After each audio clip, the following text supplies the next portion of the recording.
So anyway, guys, that's it. That is the Killer Flicks tag. I'm gonna tag Cody Leach. Challenge accepted.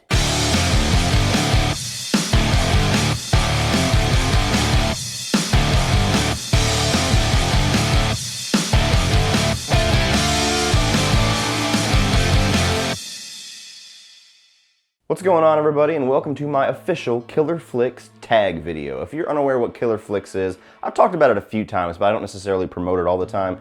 It's actually a horror Facebook group that I'm a part of. If you go into Facebook and just type in Killer Flicks in the search bar, you should be able to find it pretty quickly. It's got almost 3,000 members, so it should be the top one, if not the only one that you find, but definitely the coolest Facebook group that I've ever been a part of. There's not really too much drama. Once in a great while there is, but for the most part, everybody there is very cool, very funny. They love horror movies. But you guys should definitely go onto Facebook, check out this Killer Flicks group, and become a member, because it is just honestly one of the coolest parts of being on Facebook for me. I love hearing everybody's conversations. I love posting reviews on there, getting everybody's feedback, and getting everybody's back and forth about what they like, what they don't like about certain movies. It's a lot of fun. Now, speaking of fun, what this video is all about, Lee from Drum Dums is actually kind of like the big wig over there at Killer Flicks. I believe he's one of the creators of it, and he started this Killer Flicks tag where he answers a bunch of questions that were submitted by Killer Flicks members, and then he tags a few people to do their own video, and I was one of those lucky few that got tagged. So at the end of this video, I'm going to tag 4 more people that I expect to do another video like this. But getting into all these questions, I actually have to look all of them up because I did not commit all of these to memory. But number 1 is going to be, who is your favorite vampire character performance, etc. in a killer flick? And that was submitted by Matt Festle. Favorite vampire character for me is probably Blade, even though that's more of like an action movie. It's got some horror elements and everything, but Blade to me is just like one of the coolest movie characters. The dude just looks cool, he acts cool, he talks cool, he kicks ass. I love Wesley Snipes in the role. Even though he's gone through a lot of hell as far as kind of being in Hollywood jail and literal jail, I don't think he's ever going to come back as Blade. But if they said today that, hey, we're going to make another Blade movie and Wesley Snipes is coming back, I would jump for joy. So Blade is probably my favorite. Second favorite is David from The Lost Boys and Keith of Sutherland. Now, number 2, what was the very first killer flick that opened your eyes to the world of horror? That was submitted by Mason Lake. I've talked about this a few times. Child's Play 3 was actually the first horror movie that I ever saw. I walked into my apartment, I was like 3 years old, maybe 4. My dad was watching Child's Play 3. I just put it on, and to this day, I still remember walking in and seeing the little molten plastic kind of go into a funnel, and then the title card, Child's Play 3, comes up. And from then on, I was an addict. I was a Chucky addict. I was a Freddy addict. I watched Nightmare on Elm Street before bed. I mean, I was just hooked from the get-go. So Child's Play 3 was my gateway drug into horror. Number 3, what is a really standout geographical setting for a killer flick, i.e. The Thing, which is set in Antarctica? Any you really remember and love for being so original? Jake Kulkowski is the one that submitted that question. This isn't a movie that I talk about very often, but this is a setting that you could take the horror elements out of this movie and the monsters out of it, and this geographical setting alone and the claustrophobia that it causes would make an equally terrifying movie without all the supernatural stuff, and that is The Descent. When I watched The Descent for the second time not too long ago, because it was a movie that was so overhyped when it first came out, I didn't really get into it at first, but I watched it maybe 6-7 months ago. I forgot completely how claustrophobic and unnerving that movie is before the monsters even show up. So, I mean, if monsters never showed up in that movie and it was just about paranoia and claustrophobia and these women being stuck in this cave with no way out, that would have been a terrifying movie all in itself, so I got to give the props to that. But The Thing is another great example that you brought up. And had you not brought it up, I probably would have chose that one. Number 4, what killer flick are you embarrassed to say that you love, which is submitted by Dylan Clancy? Absolutely none. I'm not embarrassed to say that I love any movie. Even if I am literally the only person on earth that likes this movie and everybody else thinks it is a horrid piece of trash, I'm unashamed of the fact that I like it. Because you know what? Art's subjective, movies are subjective. Everybody out there likes something that most people don't like. There's plenty of movies that I like that a lot of people shit on. There's plenty of movies that I shit on that everybody else likes. It's just how it goes. So I wish I had a more interesting answer for you, but there's no truthful answer I can give you that I'm embarrassed to say that I love that movie, because there's just none. Number 5, there are a lot of killer flicks out there based on true events. Do you have a favorite, and how accurate do you think that story is, which is submitted by Nick Puccia, one of my loyal patron supporters. So I will definitely answer this question with enthusiasm, Nick, and it's pretty much any movie that has to do with Ed Gein. Ed Gein, if you don't know, is the guy that Psycho and Texas Chainsaw Massacre and Hannibal Lecter of The Silence of the Lambs, well, not Hannibal Lecter actually, it was the Buffalo Bill character was all kind of based off of. If I had to pick my favorite out of those three, it would probably be the Texas Chainsaw Massacre, because it's the most wicked and definitely the most wild experience out of any of those movies, although the Silence of the Lambs is definitely the best out of those. But any movie surrounding the, very exaggerated and changed story of Ed Gein in a horror movie is probably my favorite. Ed Gein is just that's a weird, wild, true story to check out. It has nothing to do with any of the movies, really. They're just kind of pulling elements like cannibalism and taking skin and all that stuff and creating all these different characters, and the obsession with the mother, which is where Psycho comes from. So do your research. It's a really wild story, but definitely is not accurate at all in the way that we've been portrayed in those big movies. But those are my favorites. Number 6, what director would you like to see cross over franchises and make a killer flick? Example, Rob Zombie doing a Friday the 13th, which is submitted by Cody Archer, who always has really good questions. Well, I'm going to take this question in two different ways. If you're talking about a crossover as far as somebody that's already really solidified as a horror director, my answer would be I would love to have seen what John Carpenter could have done with a Nightmare on Elm Street movie, especially whenever Nightmare on Elm Street started getting really silly. If they had given John Carpenter the chance to make one of those movies and kind of bring it back down to its grounded horror roots, I think that could have been one of the best Nightmare on Elm Street movies. So I would have been more really curious to see that. And Lee, his answer was actually really good too. Even though I'm not a fanatic about Rob Zombie by any means as far as his directing, Rob Zombie just seems like he was born to direct a Texas Chainsaw Massacre movie. So the fact that he hasn't seems strange to me. So I like Lee's answer. Now, if you're talking about somebody as far as a crossover like that's not known for doing horror movies, I would love to see what Mel Gibson could do with a horror movie, just because the dude has no filter as far as gore and extremities in his movie, and he just goes for it, and he's just a phenomenal director. So I would love to see like Mel Gibson's name on a movie that's meant to terrify you. That would be like, oh my God, that's gonna be my #1 movie of the year. So probably never happen, but I would love to see it happen. Number 7, what killer flick movie was the toughest watch? Example, Triangle, Inside, Salo, Audition, etc. And that was submitted by Jason Miller. The hardest horror movie or killer flick that I ever had the chance to watch, that was the hardest time for me to watch, was the first Hostel. This was right in the middle of kind of the torture porn craze when everything was about gore and how extreme and gross you could make it on screen. And it was no longer about scaring you, it was just about how squeamish we could get everybody. And I'm not somebody to get squeamish very easily, especially nowadays after all that's just desensitized me. Damn. But the first Hostel movie, me and my dad went to see it because it sounded cool. It had Eli Roth and Quentin Tarantino's name on there, even though I know he didn't direct the movie. And the trailer looked pretty good. We went to go see it. And at the time, it seems mild maybe now, for those of you that have grown up in the 2000s and you look back at Hostel and you're like, really, that movie? But when Hostel first came out, I'm telling you, that movie was so extreme and just so gross with how far they went with the mutilation and the torture and everything like that, that for about 2 to 3 hours after me and my father, both of us had this reaction. We walked out of the theater, and for about 2 or 3 hours, we just felt uncomfortable. We felt like we had just walked into a room and watched somebody get murdered. Like, we couldn't listen to heavy metal on the way home. We couldn't really, we barely spoke. We walked into Best Buy, and the room just kind of felt cold. Like, I'm serious. Like, all of these things happened to both of us, and we both grew up watching horror movies. So that's really the only movie I've ever seen that kind of was hard to watch and gave me a weird reaction afterwards. Now when you rewatch it, it's kind of like, oh, that's not so bad, because shit has just gone so far with gore and the torture craze. Number 8.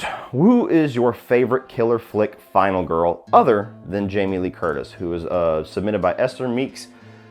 Now, you would expect me to say Nancy from Nightmare on Elm Street because I'm a Nightmare on Elm Street fanatic, but even though this series is not in my top 3 or top 4 favorite horror franchises overall, I gotta give my props to Sidney Prescott, because that is one of the only final girls who's not only in the entire franchise, but every single movie, she just kicks ass. She's not scared, maybe past the first movie, she's not really that scared.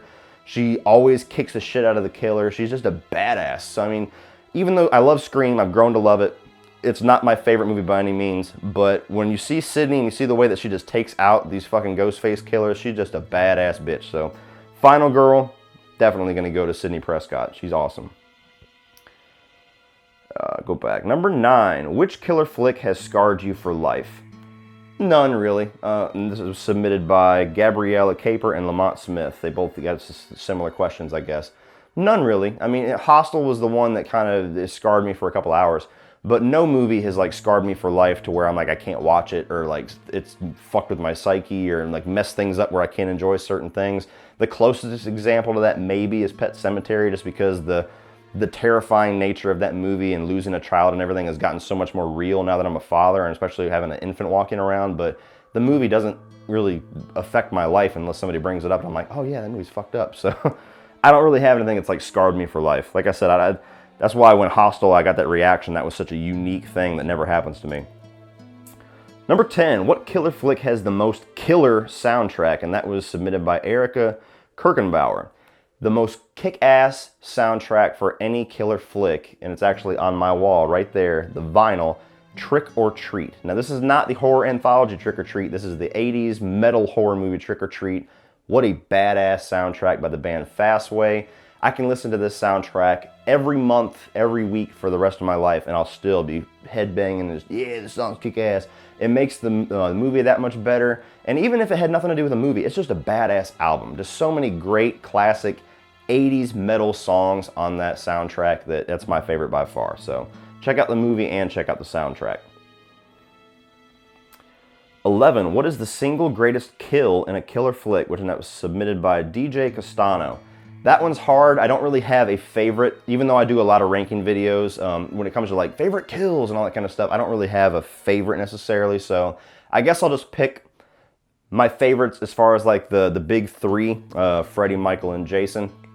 Freddy, my favorite kill, surprisingly, even because it's one of my least favorite movies, is actually the motorcycle kill in Dream Child. That's just a wild ass kill, especially if you watch the uncut version on like YouTube or something.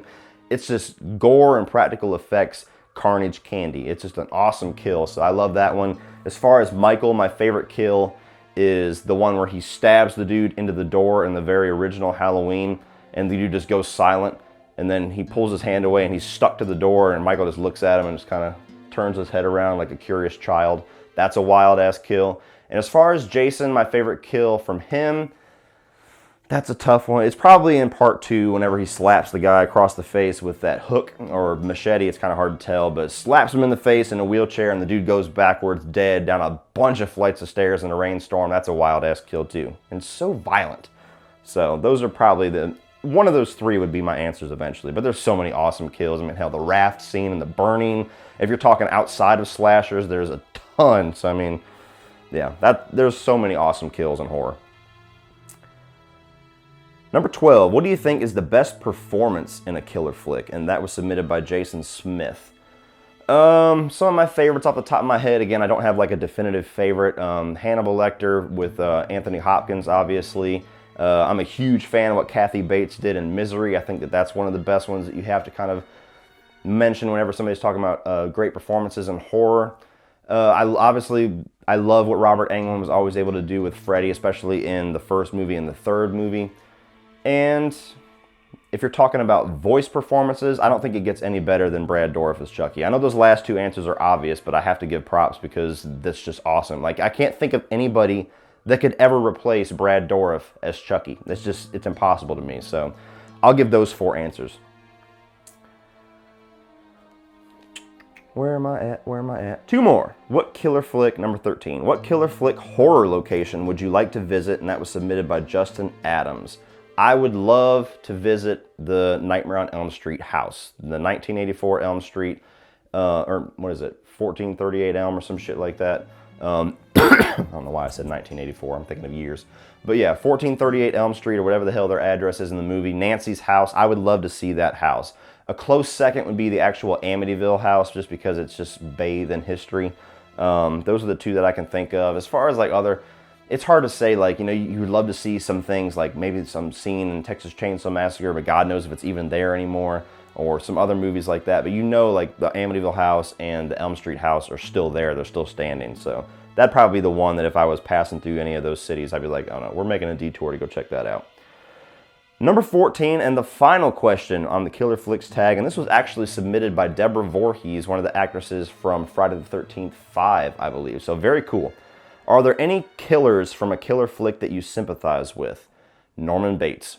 If you've seen the series, Bates Motel especially, it's impossible not to sympathize with that guy. But even, you know, maybe not Psycho 1, but if you watch Psycho 2 and even 3 and 4 to a degree, I mean, this is a guy who is trying to live a normal life. He's trying to be normal. He's trying to be good. He's trying with all of his might to, but it's like in Psycho 2, people are forcing him to be psychotic, and the further movies are just kind of results of that. But like Bates Motel, the series is incredible. It's because it's the same thing. The dude is trying his best to be good, but so many, you know, horrific events in his life involving his father and some of the shit that his mother did and just the way that she treats him and the way that she just keeps him bottled up and everything, just, you can see how that would fuck with somebody. So that's one of the few killers that does some insane shit, but you sympathize with him just because you're like, yeah, if I was put in that situation, I don't know how the fuck I would turn out. And it's just, especially after the series Bates Motel, and they dove into it so much more and just gave so much more life to that character, gives us a different spin of him, it's almost impossible not to sympathize with him on some degree. So that is my answer, Norman Bates from the Psycho franchise. Now that that's over, my 4 victims. Now I'm going to try to pick people that I know at least have some knowledge of horror movies, otherwise it's going to be very awkward, and they're probably not going to bother doing this. So I'm going to choose Sean Chandler, because I know he's got some horror knowledge that he doesn't want to admit to. Durbin from Durbania. Me and Lee's little minion were trying to mold him into a horror fan, and so far we're succeeding. He was on Lee's 31 Days of October along with me, and, you know, giving him some classics to watch like The Thing and Halloween 3. So I'm going to see what answers he comes up with. I'm going to give Tyler Tompkins a shout because I know he's got some horror knowledge and definitely wants to check out more horror movies. So maybe this will kind of give him a chance to watch a few more and then do this Killer Flicks tag. Jeff from Jeffito's Movie Blog, I'm going to let you off the hook on this one. I'm going to give you a break because I know you've said numerous times that you really don't like horror at all, but you were so excited for the It movie, so that was such a strange event for you. So you're off the hook this time, but next time you're going to be a victim as well. I'm going to choose Adam from Almost Sideways because he seems like he's starting to do the same thing that Tyler's doing, starting to put some feelers out there for some horror franchises, and I'm looking forward to seeing what his answers are. So you have been chosen, bitches. Go ahead and get these videos going. Get them out as soon as possible. Otherwise, I will come and find you and make you do this behind the camera. So, Killer Flicks, you guys are beautiful. If you have not joined Killer Flicks, what the fuck are you waiting for? Join Killer Flicks on Facebook and become part of the awesome. And you 4, get prepared for your Killer Flicks tag. Peace!